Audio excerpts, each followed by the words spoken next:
I'm going to solve the systems of equations using elimination, which is actually my favorite method. It's what I like to use when the two equations are in general form.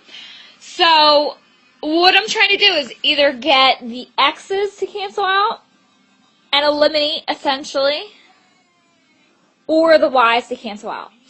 In this equation, I think it would be easier to cancel out the y's because in order to get them to be the same coefficient in front of the y, all I would have to do is multiply this whole top equation by 3. And then, so that'll give me a positive 3y and a positive 3y. The problem with that is they're both the same sign.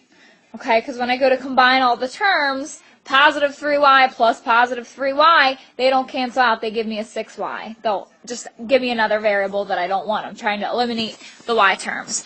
So in order to change that, I'm going to make that 3 a negative 3, which would then make this a negative 3, and then they would cancel out and equal 0.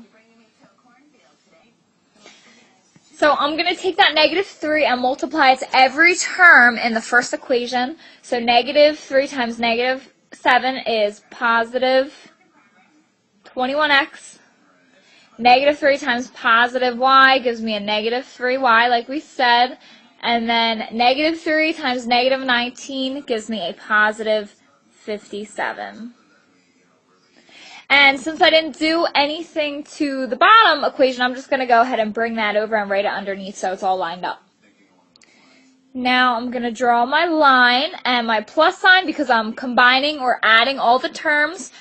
So 21x plus negative 2x gives me a 19x. Negative 3y and positive 3y are going to cancel out, so I'm just going to cross that out. It's eliminated. 57 plus negative 19 gives me a 38. And now it's just a one-step equation. To get x by itself, I know I just have to divide by that coefficient of positive 19. So x equals 2. Now what I do, I took that second equation, I brought it down, I rewrote it, but instead of writing x, I already solved for x. So I'm just going to take that and put in the number 2 where x should be. Okay, and then I'm just going to go ahead and solve for y because now y is the only variable that I have yet to solve for. Okay, so negative 2 times positive 2 gives me a negative 4. Bring down everything so you stay organized. Okay, and I'm trying to get this y isolated on the left side of the equal sign, so I know I need to cancel out that negative 4. So I do the opposite operation, which is add 4. That gives me 0. Cross it out. Whatever you do to one side of the equal sign, you do to the other.